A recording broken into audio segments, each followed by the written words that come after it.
한국불교 금강선언 총재 화란 스님과 함께 알기 쉬운 불교 이야기에 대해 배웁니다. 오늘은 우리 불교의 사찰이 최초로 만들어진 것에 대해서 말씀드리도록 하겠습니다. 부처님께서 왕사성에 처음 오셔가지고 1,000명의 제자들과 함께 우선 거쳐간 자리는 장림이라고 알려지고 있습니다. 장림이라고 하는 말은 어떤 사람이 대나무를 가지고 부처님의 키를 쟀다고 해서 장림이라 이렇게 불렀다고 하는 사람도 있고, 또 어떤 분들은 사람 키에 능가하는 그런 나무들이 많이 우거져 있기 때문에 그렇게 불렀다고도 합니다. 지금 우리가 생각하면 인도는 열대지방이기 때문에 숲이 많이 우거져 있을 것 같지만은 그렇지 않습니다. 지금 부처님이 거처했다고 하는 그 장림에 가서 보니까 저 제주도 산 봉우리쯤 충청쯤 올라가면은 철쭉꽃이 활짝 피는 그런 거리 비슷한 거기에 좀 늦가을이나 봄 같은 그런 이른 봄 같은 기분이 난 그렇게 나무가 아주 말라 있기도 하고 또 그렇게 키가 크지를 못합니다. 이렇게 돼 있기 때문에 장림이라고 하는 말은 부처님 키를 재서도 그렇게 됐는지 모르지만은 그런 나무들이 꽉 차 있는 숲이다. 이렇게 보면 틀림없을 것 같습니다. 하여간 이렇게 해서 장림에서 하루쟁을 주무시고요. 두 차례 왕궁에 초청을 받아서 나가지고 공양을 받고 법문하는 사이에 빈비사라 임금님께서는 좋은 택지를 골라가지고 스님들이 거처할 장소를 만들어 드려야 되겠다고 생각을 합니다. 그래서 부처님께 묻습니다.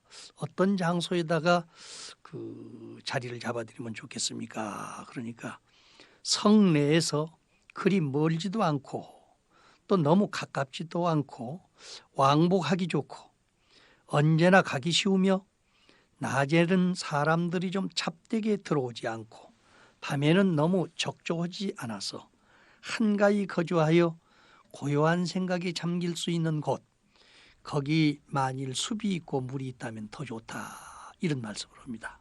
이것이 부처님께서 잡아주신 최초의 절터입니다. 그리고 오늘 지금 아주 깊은 산골, 저 해인사나 또 통도사나 또는 불국사나 이런 그 높은 산을 생각합니다만은 우리나라니까 그렇지 다 도시에서 2km 내에 떨어져 있는 장소이기 때문에 지금은 전부가 그런 것이다. 도시화되어 있는 그런 도시 근교의 공원이나 다름없는 그런 장소들입니다. 그러니까 성내에서 그리 멀지 않고 또 가깝지도 않다. 이 이야기는 비산비하입니다.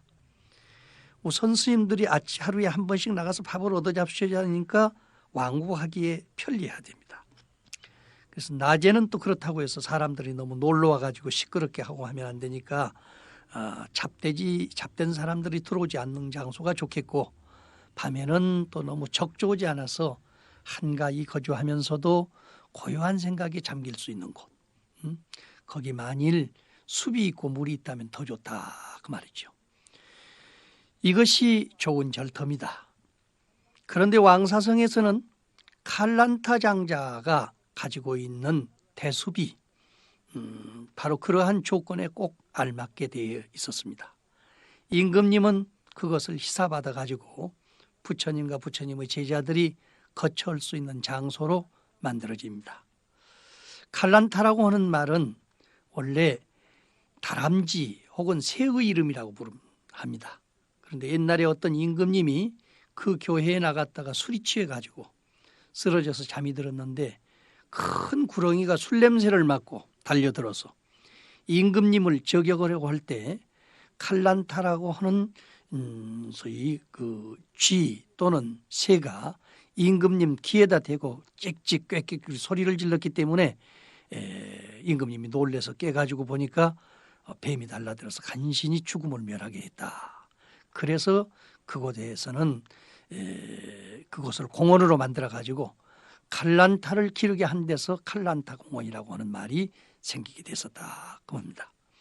그런데 그곳에는 지금 대나무 숨이 잘 우거져 있습니다. 인도의 대나무는 우리처럼 연림으로 되어 있지 않고 한 20가닥, 30가닥씩이 한테 올려가지고 무더기로 형성이 되어 있어요. 또 왕대기 때문에 아주 큽니다.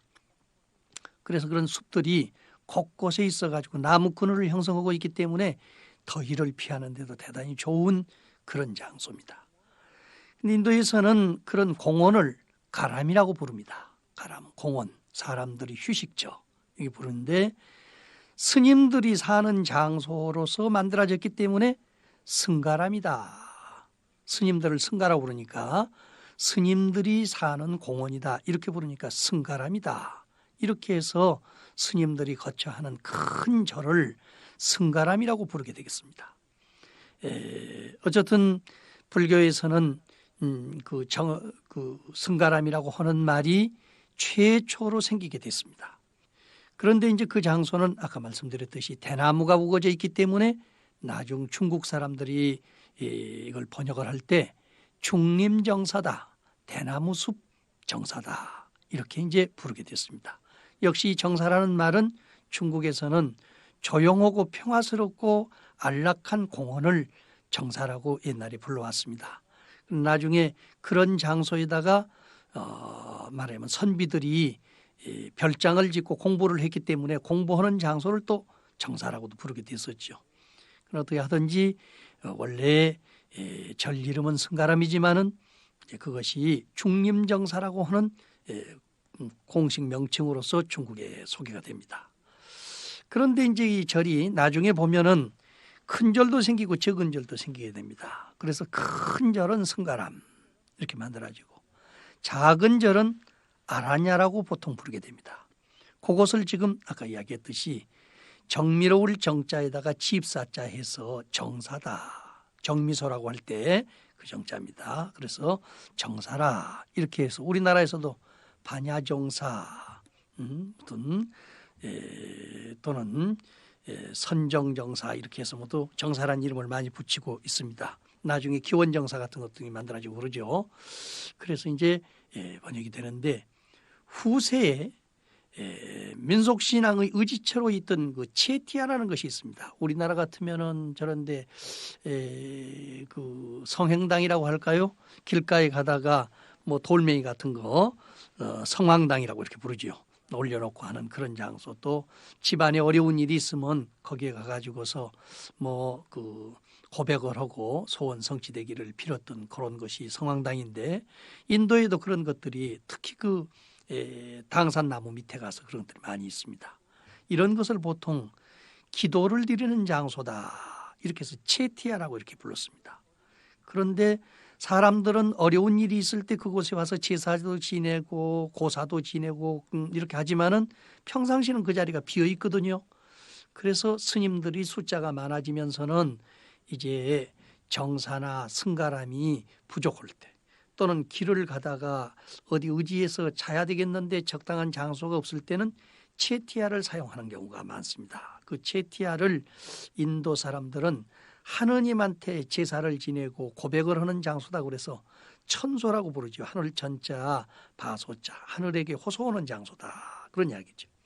그런데 그런 장소에서 스님들이 거처를 같이 하게 될 때가 많았습니다. 나중에는 그것이 곧 스님들이 사용하는 절로 이렇게 변했기 때문에 인도에서 불교 사찰은 3가지 유형이 있습니다. 많은 스님들이 거처하는 승가람, 그다음에 조용히 몇 사람이나 또는 개인적으로 암자를 지어가지고 수련하는 아랴냐, 그다음에 길을 가다가 또는 여러 단체들이 의지를 해서 거기서 지내는데 혹시 민중들이 와가지고 그 자리에서 기도드리면은 같이 기도드리는 모습을 지도하고 또 불교를 가르쳤던 체티아. 그 체티아라는 말을요, 이 일본 사람들이 데라라고 이게 부르게 된 것입니다. 데라.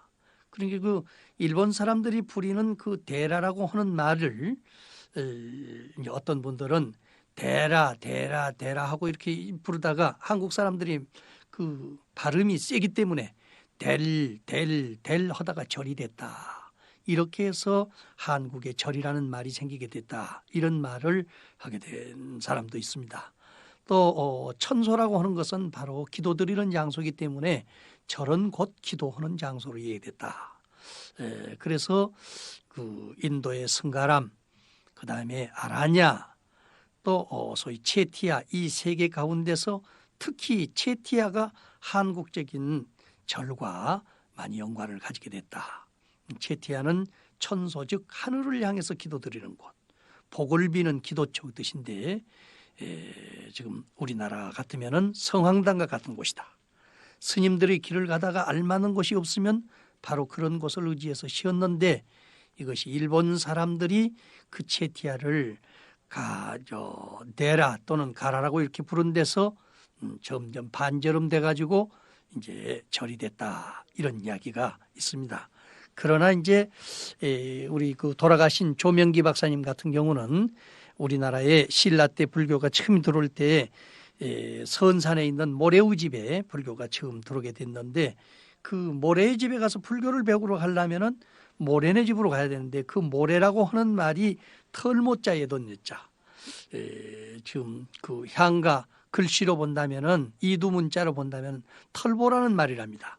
그래서 불교 믿으러 가자, 부처님 보러 가자 이렇게 하면 털보네 집으로 가자, 털보네 집으로 가자 하다가 털레 한 것이 나중에는 절로 변하게 됐다, 이런 학설을 주장하신 것이 있습니다.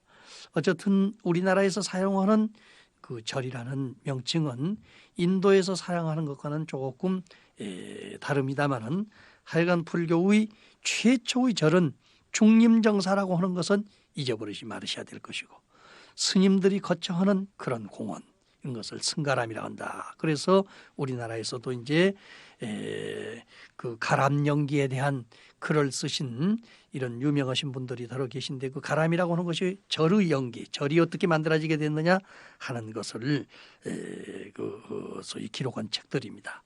이와 같이 절이 만들어진 가운데서 중림정사가 세계 불교 가운데서는 최초로 만들어진 절이다 하는 것을 우리는 이해를 할 수가 있습니다.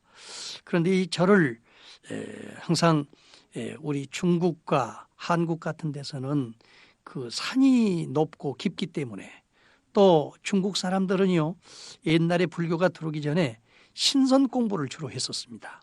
그래서 그 신선 공부를 하는 사람들이 되도록이면 하늘에 가차이가 있어야 하늘로 올라갈 때 쉽게 올라갈 수 있다, 이런 생각을 있어가지고 그 옛날에 신선의 천소, 말하자면 도교 사찰을 지을 때는 아주 산 봉우리, 후미진 골짜기 이런 장소에다가 많이들 지었었거든요. 이렇게 한 것이 영향력을 받아가지고서 결국에 우리 불교 사찰도 산중이 중심이 되는 그런 식으로 됐었습니다마는, 그러나 최초의 불교가 우리 한국에 들어왔을 때, 또 한참 성행했을 때는 보시다시피 경주 한복판에 황룡사나 또는 기타 여러 사찰들이 전부 다 그 시내 한복판을 중심으로 했습니다.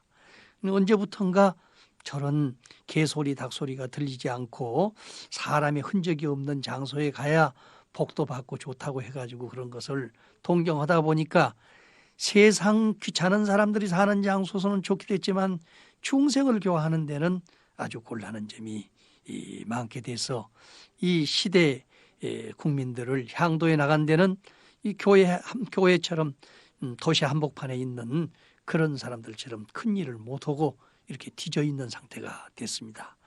하여간 이러한 절을 통해서 대단히 불교는 아주 일촉즉발로 발전을 하게 됩니다. 그런데 인도는 지금도 가서 보면요, 절이라고 하는 것이 모두 다 불에 타서 없어졌다, 다 부셔서 없어졌다. 그래서 저도 이제 한두 번 갈 때는 그렇게 생각을 했습니다. 그런데 지금 기원정사라든지 기타 유명한 소위 그런 사찰들을 다 찾아봤을 때 절터가 그대로 대강 남아 있는데, 인도는 더운 지방이기 때문에 크게 이 지붕을 할 필요가 없습니다. 왕성처럼 그렇게 거대하게 질 필요가 없고, 수행자들은 숲속에서 살기 때문에 장소만 정해지면 그냥 그 자리가 절터가 되는 거예요. 그렇기 때문에 경전에 보면 그런 이야기가 있습니다. 부처님이 지나가다가 그 좋은 장소를 보시고, 아, 스님들이 거처하는 좋은 장소로구나, 그러면 한 장자가 뒤에를 따라가다가요, 작대기를 하나 콕 꼽아가지고 부처님 절 잘 지었습니다, 이렇게 이야기합니다. 그러면은 우리가 볼 때는 뭐 터다듬고 거기다가 또 뭐 기둥나무 세우고 지붕 얹고 개화 얹고 해가지고 집이 지어지는데 왜 그렇게 쉽게 지어지느냐? 이것은 열대지방에서는 따로 장식이 필요치 않아요. 단지 한 개만 지어가지고 여기서부터 여기까지는 부처님의 제자들이 거쳐오는 장소이기 때문에 일반인들은 함부로 들어올 수 없다, 이렇게 정해지면은 바로 그것이 절이 됩니다. 나중에 가보십시오만은 가장 인공적으로 만들어진 것은 단지 부처님이 법문하시던 그런 자리, 또 특수한 지도자들이 거쳐오는 그런 자리는 사방 6자 한 칸 정도로 붉은 벽돌로 약간 비를 피하게 만들어놨습니다. 그러지만 나머지는 다 숲속에서 서로 앉아서 지내도록 돼 있고, 단지 크게 절이 지어졌다고 하는 것은 탑이 있을 뿐입니다. 탑을 중심으로 한 그런 불교가 형성이 됐던 것이 바로 인도 불교입니다. 이렇게 해서 소위 그 부처님을 갈망하고 평생 동안 죽을 때까지 부처님을 섬기면서 생사를 같이 하겠다고 그 뜻을 했던 그 빈비사라 임금님께서 자기의 왕궁보다도 더 좋은 터를 잡아가지고 또 그것을 다른 사람이 가지고 있는 별장지를 그 공원을 부탁을 드려가지고 부처님께 이렇게 만들어졌는데, 요즘도 이 장소에는 일본 사람들이 잘 대나무를 가꾸고 그 소위 물숲을 형성을 해서 보존을 잘하고 있습니다. 부처님 법문하던 그 향기가 지금도 눈앞에 선연히 나타나고 있습니다. 내일은 우리 부처님 제자가 중생을 교화하는 장면에 대해서 말씀드리기로 하겠습니다.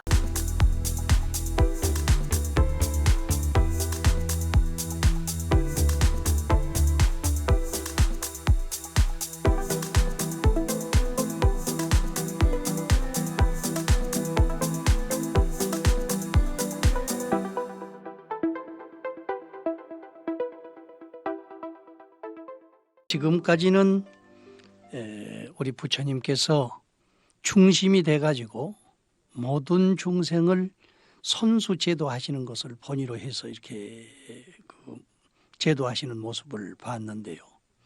오늘은 그동안 부처님께서 제도했던 소위 그 제자가 부처님이 가르친 행을 통해서 다른 사람에게 모범적인 비구로 보여가지고 사람을 제도하는 그런 그 장면이 나오게 됩니다. 마승비구는 부처님의 최초 제자 5비구 가운데 맨 마지막으로 소위 도를 깨치신 그런 비구다, 이런 이야기입니다. 이분은 어려서부터 부처님과 같이 지냈고 6년 동안 고행하는데 같이 나오셔서 계셨었기 때문에 대단히 부처님과는 아주 친절한 그런 처지에 있었습니다마는, 일단 부처님께서 야사의 집에서 55명의 야사의 친구와 5명의 이 비구를 대놓고 절대로 두 사람이 한 길로 가지 말고 순수한 걸사정신에 의해서 칠가식을 중심으로 하고 오직 중생을 위해서 가장 처음도 좋고 중간도 좋고 끝도 좋으니 그 뜻과 글이 다 갖추어진 그런 말로서 깨끗한 행을 모범적으로 보여주라, 이렇게 이제 부탁을 했었는데, 그 말씀대로 모든 비구들이 계속해서 야사 한 사람만 그 고향 베나레시에 남고는 나머지는 다 흩어져서 각자 활동을 하면서 지금 포교를 해왔습니다. 그런데 부처님께서 빈비사라 임금님의 기우를 받고 중림정사에 중림정사가 건설이 돼가지고 대중들이 뭐 1000명씩이 넘도록 거기에 모여 있다, 이런 소문이 쫙 보여지자 그 소문을 듣고 다 같이 한번 모이게 됐습니다. 그래서 지금 바로 이 중림정사에 와가지고 한철 여름철을 같이 나게 됐죠. 사람 숫자가 많으니까 아침이면은 밖에 나가서 이제 밥을 얻으러 다니는데 참 초창기의 우리 그 스님들은 정말로 그 행이 유릿빛처럼 얼음, 눈서리처럼 맑고 깨끗했던 것 같습니다. 그래서 이제 그 오비구 가운데 마승비구가 초대를 받을 때는 같이 따라가서 음식을 먹는데 초대가 없을 때는 언제나 이제 하루에 한 번씩 나가서 칠가석을 하게 됐는데 복장을 단정히 하고 바루를 들고 맨발로 거리를 나갔는데 그 적정한 모습, 걸음걸이를 보고 뒤를 따라온 사람이 있었어요. 그 사람이 곧 산자야라고 하는 그 소위 종교를 믿는 산자야 선생님의 제자가 되는 우파티사였습니다. 그러니까 그때 당시에는 육사예도라고 해가지고 인도에서 6가지 훌륭한 선생님이 계신데 그 육사예도 가운데 한 사람의 제자니까 상당한 위치에 있는 그런 분입니다. 요즘 말을 같으면 대학 교수와 같은 그런 처지가 되는 그런 분들이죠. 이 우바티사의 밑에는 200명, 어떤 데서 250명이라고도 합니다만은 하여간 200여 명의 제자들을 거느리고 지금 직접 교수사로 활동을 하고 있는 그런 분이었습니다.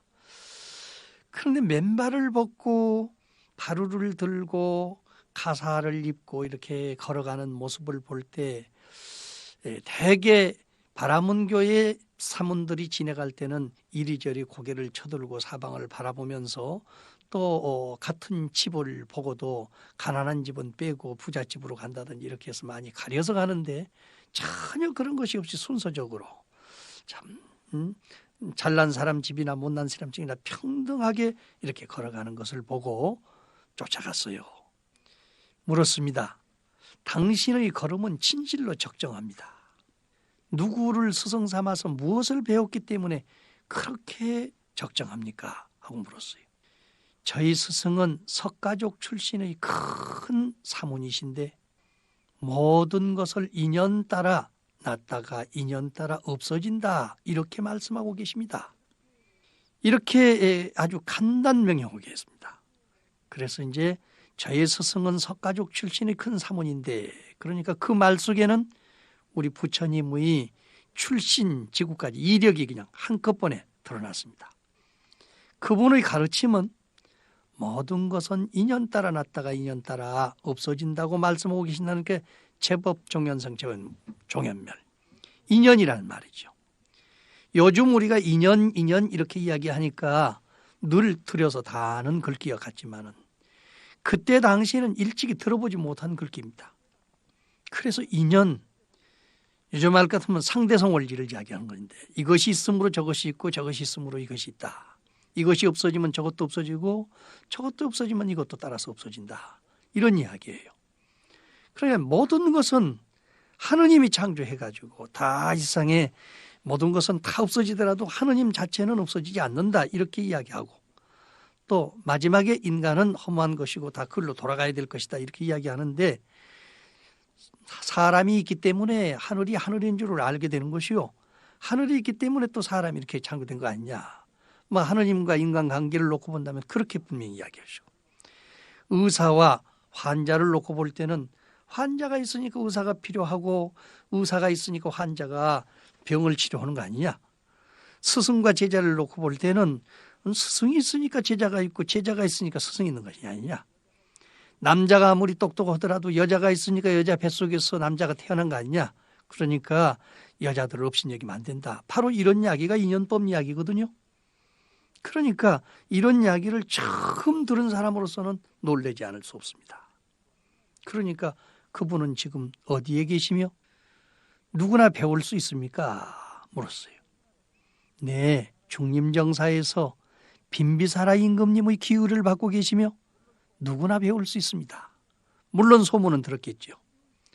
그러나 자기의 스승 같은 만약에 임금님이 한번 왔다 가신다고 했을 때는 일반 사람들은 그 근처도 근접을 못하게 할 정도로 며칠 동안 수선을 피우고 하는데 어떻게 돼가지고 임금님이 무상출입을 하시는 가운데서도 일반 사람도 무상출입을 할 수 있다. 이건 놀랄 만한 일일 수밖에 없어요.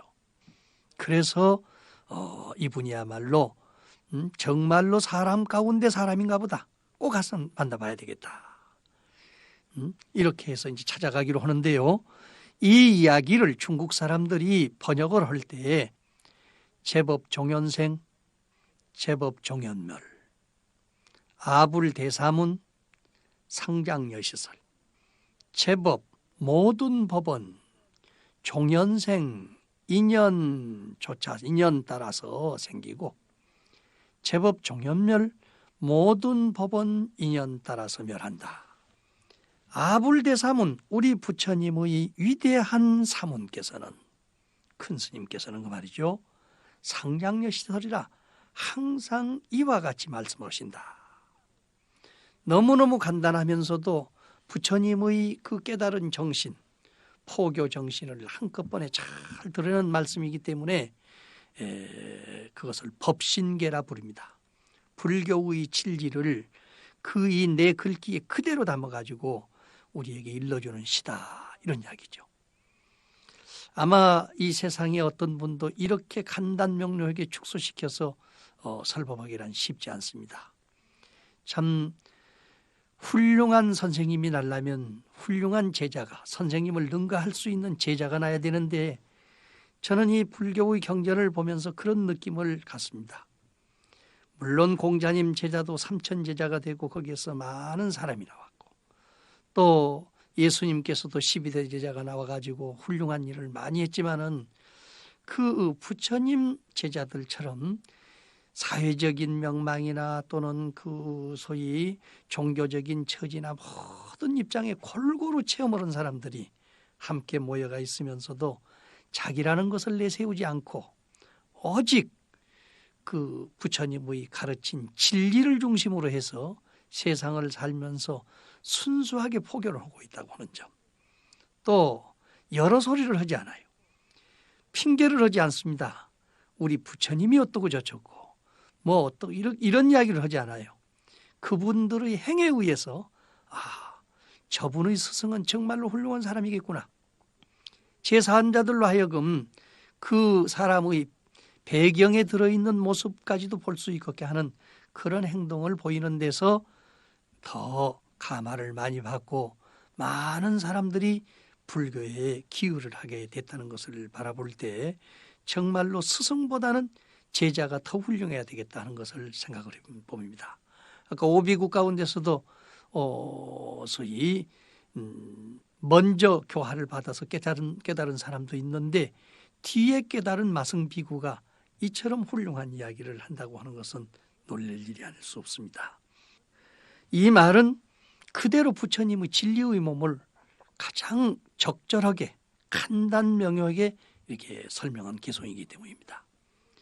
하여간 우바티사는 그 길로요, 그의 교단에 나갑니다. 그런데 그때 당시에는요, 가장 가까이 지내던 친구가 있습니다. 이웃마을 사람이면서 거기 같이 나와서 바라문교의 승려 생활을 하고 있었던 사람인데요, 콜리타라고 하시는 분입니다. 나중에 이분이 이제 우리 불교에서는 바로 목련전자라고 해서 신통제일 목련전자가 되고, 지금 이 우파디사는 바로 사리불이 되게 되는데, 하여간 그 사람한테 가가지고 야, 나 오늘 참 굉장한 사람을 봤다. 그런데 그 사람보다도 더 훌륭한 자기 스승이 있다고 그래. 우리 찾아가 보자. 이렇게 알리고 함께 가기를 종용하니까 우바디사가 쾌히 승낙을 해가지고 두 사람이 저녁 때 중림정사에 들립니다. 그런데 만약에 바라문들이 1,000명 이상이 모여가지고 있다면은 뭐 굉장히 이 잡음이 많고 시끄러울 텐데 1,000명의 비구 스님들이 1,000명이 넘는 비구 스님들이 쭉 돌려 있고, 그뿐이 아닙니다. 임금님의 공양을 받고 있다고 하는 소문을 듣고 그것을 굿보러 와서 그 주위에 앉아있는 거지들이 700명이었다고 그래요. 그런데 부처님 제자들을 따라다니는 거지들까지도 마음이 거의 스님이 다 돼 있어. 그래서 한쪽에 쭉 돌려 앉았는데 한 사람도 떠들고 뭐 잔소리하는 사람이 없이 전부 선정 중에 들어있었어요. 그러니까 여러분들도 보통 느끼지만 우리 어느 절을 찾아갔을 때 한 100명, 200명만 되는 신도들이 모여 앉아가서 합송으로 독경을 한다든지 연부를 한다든지 하면은 벌써 밑에서부터 올라가면서 환희심도 나지만은 가슴에서 두근거리기 시작합니다. 더군다나 말이 없는 선방 같은데 수십 명씩 모여있는 스님들이 장소에서 그 속에 방 안에 꽉 차 있는데도 숨소리 하나 들리지 않게 저교옥에 있을 때는 더욱이 독경 소리나 연불 소리 듣는 것보다도 더 감격하게 됩니다. 누구든지 놀라게 됩니다. 그래서 한데 지붕이 없이 툭 터진 장소에서 대나무 숲 밑에서 전부 1,700여 명이 되는 사람들이 전부 돌로 앉아가지고 좌선삼매에 들어있는 것을 볼 때 이분들은 너무 놀라서 속에까지 들어가지도 못하고요. 저 뒤쪽에 가서 서가지고 부처님 제자가 왔습니다. 거두어 주십시오. 속으로 이렇게 생각을 합니다. 그러니까 부처님께서 삼매에서 일어나시던 옆에 있는 사람들한테 시킵니다. 저쪽 저 대나무 밑에 있는 저쪽 끝에 있는 저 두 사람을 데려오너라. 그러니 이제 모든 사람들이 일어나가지고 모두 바라보게 됐습니다. 그래서 이 두 사람을 데려다가 부처님 좌우에 세워놓고 처음 보는 사람이죠. 장차 이 두 사람이 나의 좌우보처가 돼가지고 그대들을 이끌고 세상을 빛낼 것이다. 이렇게 선언을 했어요. 너무 놀랄 수밖에 없습니다. 처음 뭐 약속 온 것도 아니고 한데 부처님께서는 전생의 인연으로 옛날 같이 수행을 했던 제자들인데 부처님께서 사바세계에 서가모니 부처님으로 출세를 해가지고 중생을 제도할 때는 저희들이 좌우보처가 돼서 잘 받들고 후배들을 지도하겠습니다 한 전생에 약속이 있는 사람이 왔기 때문에 그 자리에서 불러다가 그렇게 말씀을 시켰던 것입니다. 우파티사는요 그 말씀을 듣고 싫지가 않았어요. 그리고 또 콜리타도 마찬가지입니다. 이것이 바로 이 자리야말로 우리들이 살아야 될 자리요, 이것을 통해서 인류의 복지를 구성해야 될 자리라고 하는 것을 확신을 가지게 됐습니다. 그래서 사리 그 우바티사에게 부처님께서 물었어요. 너희 어머니가 누구냐? 그러니까 저희 어머니는 사리자입니다. 사리를 인도에서는 매라고 하는데 눈이 반짝반짝반짝합니다. 그런 매라고 하는 매 여인이 아들입니다. 그러니까 아 그래? 그러면 너는 앞으로 어머니 이름을 따가지고 사리자라고 이름을 불러라. 그래서 우파티사가 사리자가 됐습니다. 그리고 이제 같이 따왔던 그 콜리타는 목련존자라고 이렇게 부르라고 해가지고 사리불가 목걸련 훌륭한 2대 제자가 빈비사라 임금님께 돌아와가지고 빈비사라 임금님을 교화한 지 보름이 채 못 돼서 제자가 되게 됩니다. 어떤 데서는 한 3개월 됐다고 하는 데도 있습니다만 하여간 어떻게 됐든지 이렇게 해서 훌륭한 제자가 이루어지게 됩니다. 과연 이 두 제자는요, 한 분은 지혜제일 사리불존자, 한 분은 신통제일 목걸련존자 이렇게 돼가지고 사리불존자는 안에서 일어나는 모든 제자들의 일들을 전부 이분이 전부 지도하고 감독을 합니다. 그럼 목걸련존자는 밖에서 일어나는 모든 일들을 가서 해결해 주는 역할을 신통스럽게 잘하기 때문에 신통제일 목걸련존자 이렇게 되게 되어 있습니다. 이렇게 해서 부처님의 참 양쪽 팔이 될 수 있는 두 제자들이 바로 이 왕사성 한가운데서 이루어지게 되는 것입니다. 내일은 사리불의 그 출가와 사회 문제에 대한 것을 말씀드리도록 하겠습니다.